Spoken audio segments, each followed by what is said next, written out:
नमस्ते सदावत्सले मातृभूमि।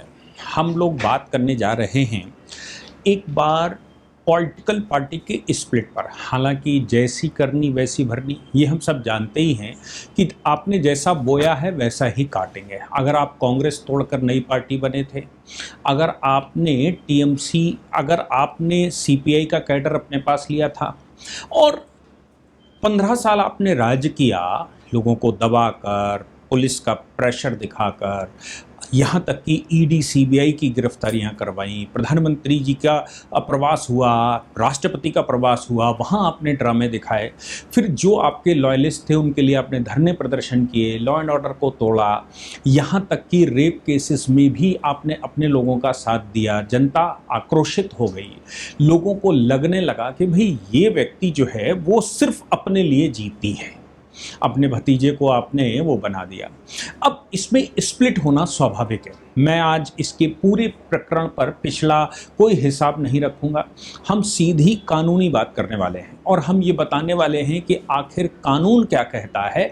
अब ममता बनर्जी या उनके जो रेबल ग्रुप हैं उनके पास ऑप्शन क्या है, कानून क्या कहता है, कानूनी जजमेंट इससे पहले के क्या हो चुके हैं और आजकल नए ट्रेंड के अनुसार क्या चल रहा है। मैं ये बात इसलिए कह रहा हूं कि उनके 28 सांसद लोकसभा में आते थे। वो प्रकरण मैंने पीछे आपको बताया था जिसमें 80 में से 60 विधायक उनके टूट गए थे और उन्होंने क्लेम कर दिया कि ममता बनर्जी हमारी लीडर हैं, लेकिन हम अभिषेक बनर्जी को नहीं मानते। फिर उन्होंने विधानसभा में जाकर क्लेम किया, विधानसभा अध्यक्ष ने स्वीकार भी कर लिया और विधानसभा अध्यक्ष ने उनको नेता अपोजिशन मान भी लिया। लेकिन अभी ऐसा नहीं है कि विधानसभा अध्यक्ष के नेता अपोजिशन मानने से सारे सलूशन निकल आएंगे, क्योंकि विधानसभा के नेता ने मान लिया है। लेकिन केहोतो होलोहन का एक बड़ा जजमेंट ऑनरेबल सुप्रीम कोर्ट का आया था जिसमें उसने कहा कि बात तो ठीक है कि आप निर्णय करेंगे, लेकिन आपका निर्णय जुडिशियल रिव्यू का हिस्सा है क्योंकि आप ट्रिब्यूनल की तरह काम करते हैं। इसलिए हाई कोर्ट और सुप्रीम कोर्ट में वो रिव्यू होगा। रिव्यू के ग्राउंड्स में बताऊंगा, उसके अलावा कानून में बताऊंगा। इधर लोकसभा में भी उनके 28 में से 20 मतलब 2/3 से ऊपर हो गए। 28 में से 20 सांसदों ने एक बैठक कर ली। बैठक करके वो उन्होंने घोषणा कर दी कि भाई हम अलग ग्रुप हैं। स्पीकर को उन्होंने चिट्ठी दे दी। स्पीकर को चिट्ठी देने के बाद अब उनकी पोजीशन क्या बनती है, कानून क्या कहता है। एक बात तो एकदम क्लियर है कि खाली 2/3 बनाने से आपका काम नहीं चलता। अगर आप 2/3 भी हैं तो भी आपका काम नहीं चलता। आगे की प्रक्रियाएं अगर पूरी नहीं की गई तो नहीं चलेगा। मैं आपको बताता हूं इस विषय पर पहले अमेंडमेंट आए। उन अमेंडमेंटों में ये कहा गया कि भाई पार्टी स्प्लिट करनी है तो कम से कम 1/3 चाहिए। 1/3 मतलब 1/3 चाहिए, तब आप पार्टी तोड़कर नई पार्टी बना सकते हैं। बाद में वाजपेयी जी की सरकार के समय पर 91st अमेंडमेंट आया और उन्होंने 2 संशोधन कर दिए। 10वीं अनुसूची में ही ये संशोधन कर दिया कि 2/3 सांसद चाहिए, पहली बात, लेकिन 2/3 स्प्लिट के लिए चाहिए। स्प्लिट करने के बाद वो इंडिपेंडेंट पार्टी नहीं रह सकते। इंडिपेंडेंट पार्टी का मतलब ये हो गया कि अगर वो ये कहते हैं कि हम 2/3 बनकर अलग नई पार्टी बना लेंगे, जैसा कि 1/3 बनाकर पहले बना लेते थे, 1/3 से बना लेते थे, 2/3 से हम अलग पार्टी बना लेंगे, ऐसा नहीं हो सकता। 10वीं अनुसूची में संशोधन ये किया गया कि आप अलग पार्टी नहीं बना सकते, आप 2/3 तोड़कर किसी दूसरी पार्टी में मर्ज कर सकते हैं। अब दूसरी पार्टी में मर्ज करने के लिए नई पार्टी बनाकर मर्ज कर लीजिए, अगर चुनाव आयोग आपको अनुमति दे दे, या फिर जो एग्जिस्टिंग पार्टियां हैं उनमें मर्ज कर दीजिए।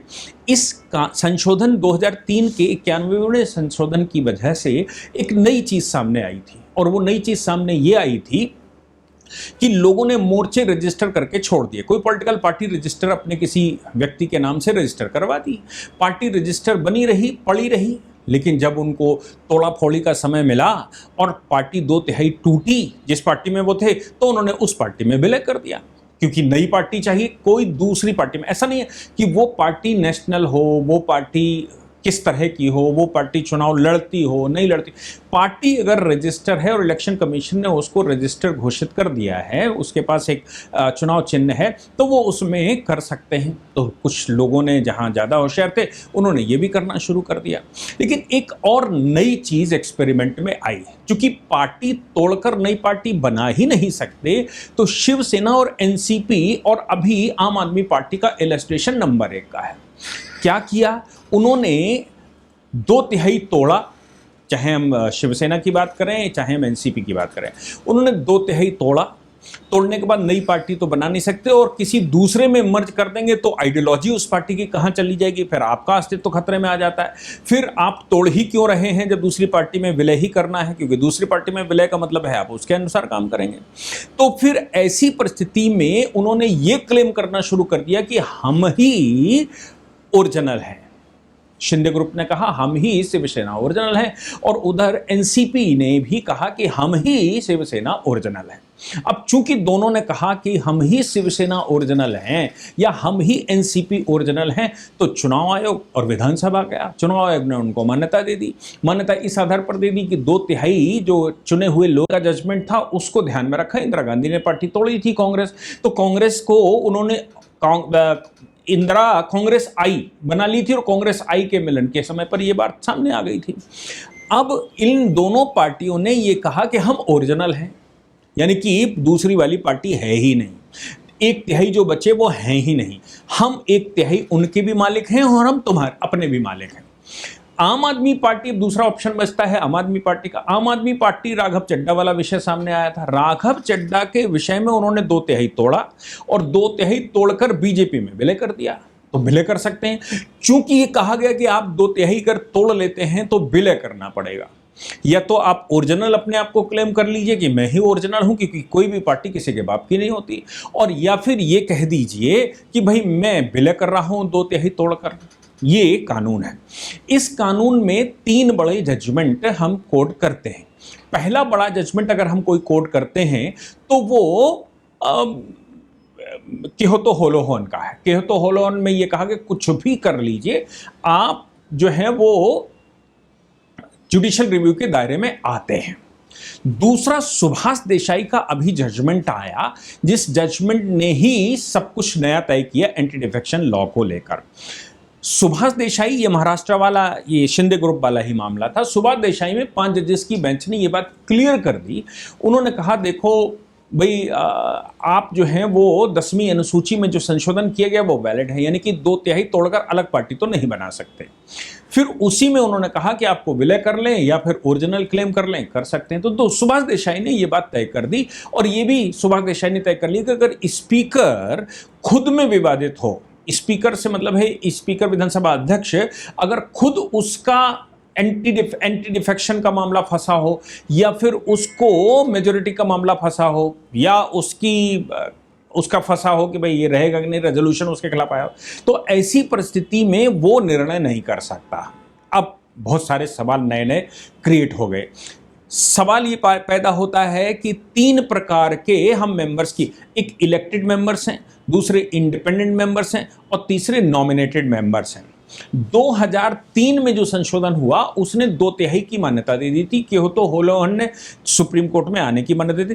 फिर रवि नायक का 1994 में एक केस आया। रवि नायक के केस में यह कहा गया कि अगर आप वॉलेंटरी मेंबरशिप दे देते हैं या फॉर्मल रेजिग्नेशन दे देते हैं, इसका मतलब ये है कि आपने पार्टी के कंडक्ट से अपने आप को विलय कर दिया, या फिर आप दूसरी अपोजिट पार्टी के साथ बैठने लगे, तो एंटी डिफेक्शन आपके ऊपर लागू होगा। ऐसे ही विश्वनाथ का एक 1996 का जजमेंट आया, जिसमें उसने कहा कि अगर मेंबर को निकाल दिया है पार्टी से, तो इसका मतलब ये नहीं है कि उसको 10वीं अनुसूची का लाभ मिलेगा।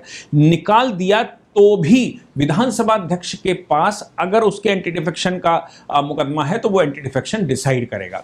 श्रीमंत पाटिल का एक जजमेंट आया 2019 में, उसने एक नई परिभाषा गढ़ी। उसने कहा कि डिस्क्वालिफिकेशन ओवरराइड्स रेजिग्नेशन। आप रेजिग्नेशन दे दें और अगर डिस्क्वालीफाई कर दिए गए हैं तो आपके रेजिग्नेशन की कोई महत्व तो नहीं रहता, आपको वो ही करना पड़ेगा। फिर एक केस आया कैशम माघचंद्र सिंह 2020 का, इस केस में टाइम बाउंड सुप्रीम कोर्ट ने कर दिया कि भाई आप अगर एंटी डिफेक्शन का कोई मामला आता है तो 3 महीने में आपको डिसाइड करना पड़ेगा।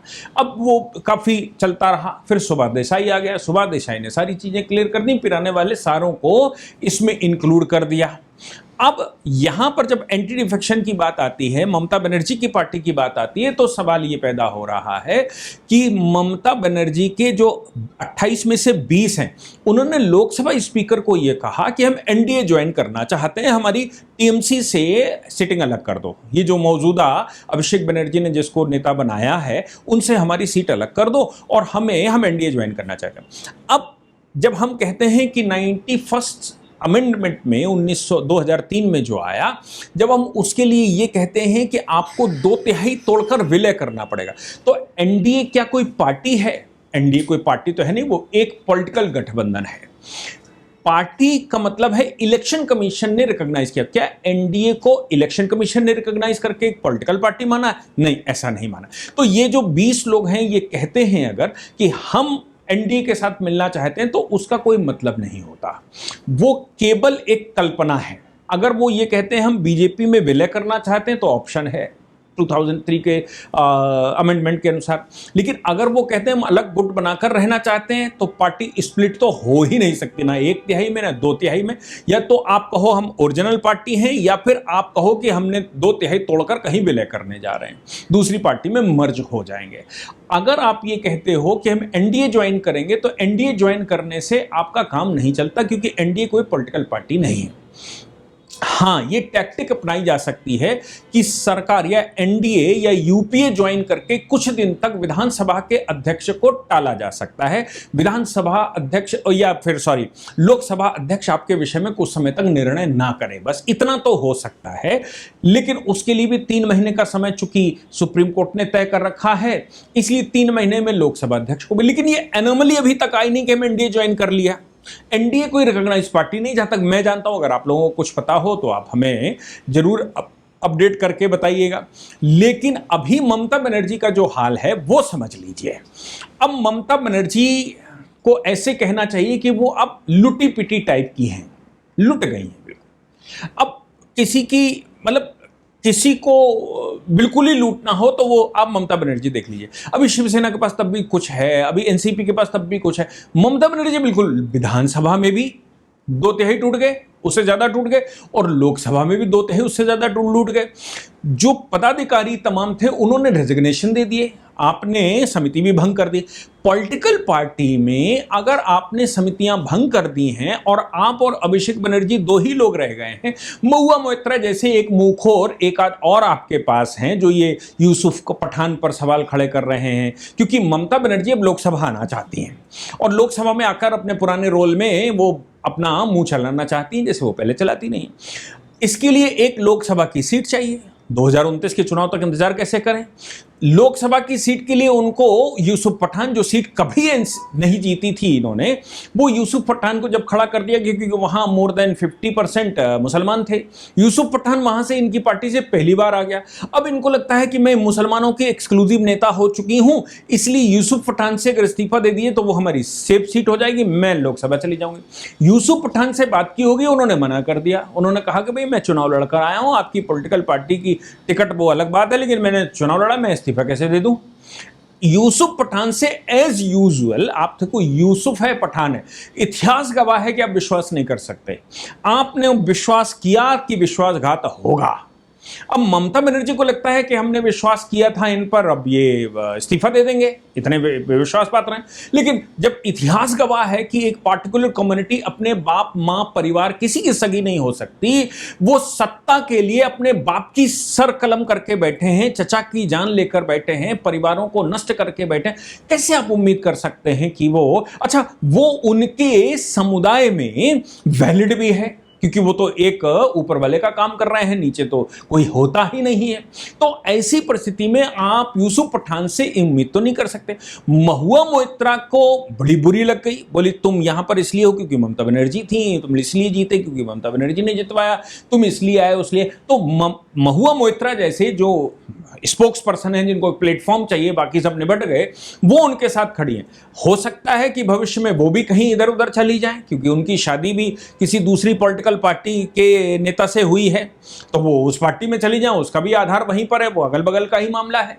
इसलिए यहां पर अब बहुत इंपॉर्टेंट ये है कि ममता बनर्जी का क्या अस्तित्व तो खत्म हो गया, और अब सभी इनके साथ अब सब अगर बीजेपी के पास चले जाएंगे तो ये वही जो कैडर चेंज बंगाल करता है वो करना। कांग्रेस से इस पर आया, कम्युनिस्टों पर आया, कम्युनिस्ट से टीएमसी पर आया, क्या वही कैडर टीएमसी से बीजेपी आना चाहता है?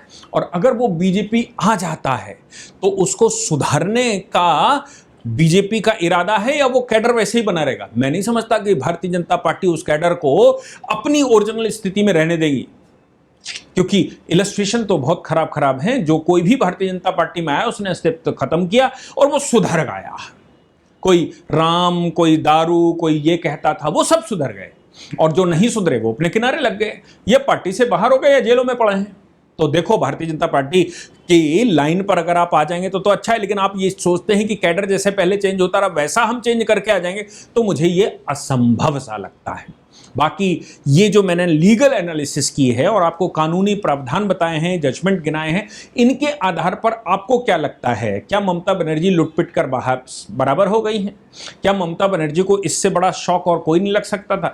क्या ममता बनर्जी पूरे देश में पहला इलस्ट्रेशन है जो इतने भयावह तरीके से मुख्यमंत्री से हटते ही उनका खेल खत्म हो गया? जैसी करनी वैसी भरनी, जो तुमने बोया सो काट रही हो, कोई नया तो नहीं है। जब आप बोगे जो वही तो काटोगे। तो आप बबूल बोएंगे और आम खाना चाहते हैं, कैसे खा लेंगे? वो तो सत्ता थी जब तक, तब तक ठीक ठाक लोग बंधे थे, क्योंकि आप कोर्सिव नेता के रूप में भी जानी जाती हैं। अभी आपका क्या विचार बनता है मुझे बताइए, हम उसमें और सुधार करने की कोशिश करेंगे। जय हिंद, जय भारत, वंदे मातरम।